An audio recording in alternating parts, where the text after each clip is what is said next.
Hello and welcome to the Work.Rest.Pray podcast.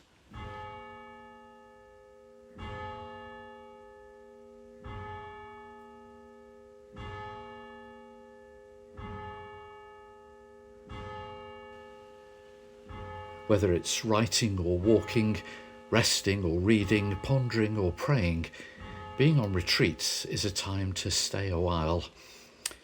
I'm recording this episode as I stay a while at Mucknell Abbey in Worcestershire, a Benedictine monastic community where I'm a lay member, and you've just heard the bell which calls us to prayer.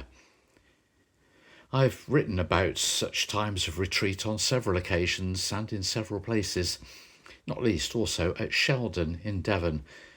Run by the Society of Mary and Martha, my wife Jane and I were there just a few days ago, leading a quiet day for people from a group of churches in the county.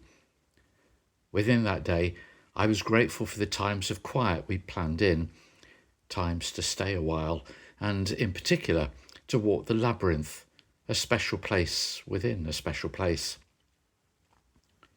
As you probably know, a labyrinth is not the same as a maze. In the latter, you can't see where you're going, due to hedges or walls, for example, and decisions need to be made in order to get to the middle. A labyrinth has one and only one right path to the centre, and you can see the various twists and turns which lie ahead.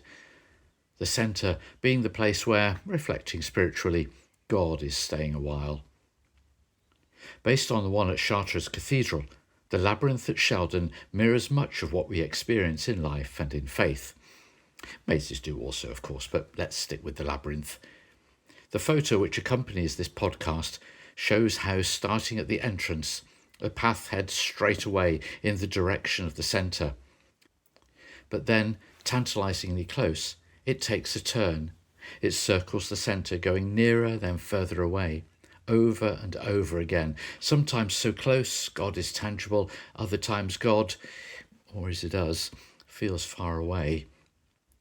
Eventually, the centre is reached. Time to stay a while. Time to stop. Time to be held and comforted by the loving presence of God. And yet, rather like being on retreat, it is but a temporary stopping place.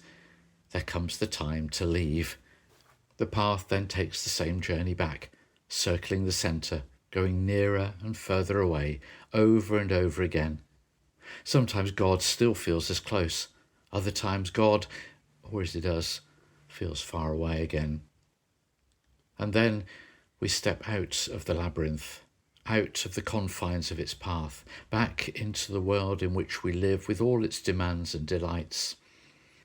No matter how close our encounter with God in spiritual thin places, such as a monastery, a retreat centre, or other special locations and occasions, in all those times of circling, going nearer and further away, over and over again, we remain held and comforted by the loving presence of God. God at the centre, God providing a place to stay a while.